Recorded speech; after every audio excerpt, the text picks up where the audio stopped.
എടാ രാമോ, ഇവനൊന്ന് ശരിക്കും ശ്രദ്ധിച്ചോ. ഞാനൊന്ന് കാട്ടി പോയിട്ട് വരാം. ആ ശരി അച്ഛാ, ഇവിടെ ഇരിക്കു ചേട്ടാ, ഞാൻ പോയി വെള്ളം എടുത്തോണ്ട് വരാം.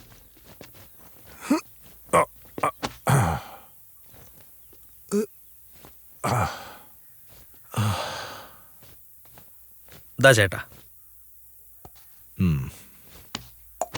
ഈ നാട്ടില് നിനക്ക് മാത്രമേ ഒരു മനുഷ്യപ്പറ്റുള്ളൂ. ആരാടാ നീ? ഈ നാട്ടുകാരൻ തന്നെയാണോ? അതൊക്കെ പറയാ ചേട്ടാ, ആദ്യം വെള്ളം കുടിക്ക്. ഇവിടെ ശരിക്കും എന്താടാ? ഒരു ചൂണ്ടാണിയുടെ സൈസ് പോലും ഇല്ലാത്തവനാണ് എന്നെ ഭീഷണിപ്പെടുത്തിയിട്ട് പൊക്കളയുന്നത്. അവന്റെ ഏതോ ചേച്ചി വരുമെന്നോ എനിക്കിട്ട് അങ്ങോട്ട് ഉണ്ടാക്കുമെന്നോ. മയിര് അവന്റെ സൈസ് തന്നെ അരച്ചാണേ ഉള്ളൂ. പിന്നെ ഇവന്റെ ചേച്ചിയുടെ സൈസ് എന്തായിരിക്കും? ചേട്ടാ, ചേട്ടൻ ഈ നാടിനെ കുറിച്ച് അറിയത്തില്ലല്ലോ. ഞാനേതോ വലിയ തെറ്റ് ചെയ്ത പോലെ ഓരോരുത്തരും അവനവന്റെ രീതി സംസാരിച്ചോണ്ടിരിക്കുക. നിങ്ങളെല്ലാം കണ്ട എന്നെ ഇവിടുന്ന് വെറുതെ വിടില്ലെന്ന് തോന്നുന്നല്ലോ. അവിടെയാണ് എന്റെ വണ്ടി വഴി നിൽക്കുക. ചേട്ടാ, അതിനെ കുറിച്ച് നിങ്ങൾ അല്ലെങ്കിൽ അത് വല്ലതും പീസായിട്ട് അഴിച്ചു പറിച്ച് വല്ല ആക്രിക്കട കൊടുത്തിട്ടുണ്ടാവോ? ചേട്ടാ, നിങ്ങളുടെ വണ്ടിക്ക് ഒന്നും സംഭവിച്ചില്ല. അത് അവിടെ തന്നെ സുരക്ഷിതമായിട്ടുണ്ട്. അത് നിനക്കെങ്ങനെ അറിയാം? രാവിലെ വയലിൽ പോകുമ്പോൾ ഞാൻ ശ്രദ്ധിച്ചതാ. ചേട്ടാ, ചേട്ടന്റെ വണ്ടി അടിപൊളിയാ കേട്ടോ. എനിക്ക് അതുപോലത്തെ വണ്ടി ഭയങ്കര ഇഷ്ടമാ ചേട്ടാ. ചേട്ടാ, നിങ്ങളെ കാണുമ്പോൾ തന്നെ നല്ല ധൈര്യശാലിയായിട്ടാ തോന്നുന്നത്.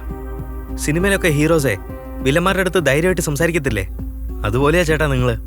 ആ, ലോകത്തുള്ള എല്ലാ മനുഷ്യരും ധൈര്യമുള്ളവരൊക്കെ തന്നെയാ.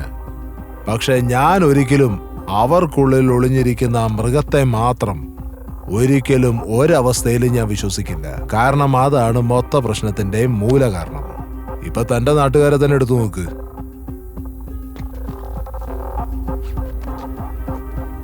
ആട്ടെ, അതൊക്കെ വിട്.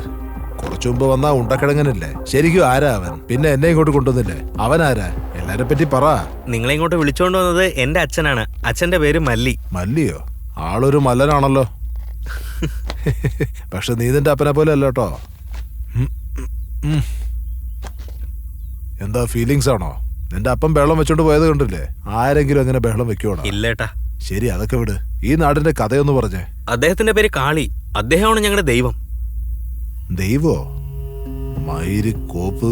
എടാ, നിങ്ങളുടെ നാട് ഈ ഗൂഗിൾ മാപ്പിൽ പോലും ഇല്ലല്ലോടാ. അപ്പൊ തന്നെ എനിക്ക് സംശയം തോന്നി.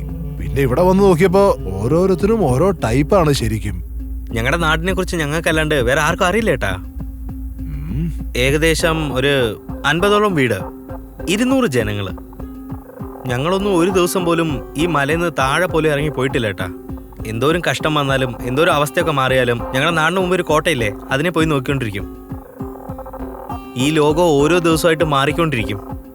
പക്ഷേ ഈ മലമുകളിലുള്ള ഈ കോക്കാ നഗരം ഉണ്ടല്ലോ ഏട്ടാ, ഇത്രയും തലമുറകൾ മാറിയിട്ട് പോലും ഇവരുടെ ശീലങ്ങളൊന്നും മാറിയിട്ടില്ല ഏട്ടാ. ഞങ്ങളുടെ മുത്തശ്ശൻ ഈ നാടിനെ കുറിച്ച് പറഞ്ഞൊരു കഥയുണ്ട് ഏട്ടാ.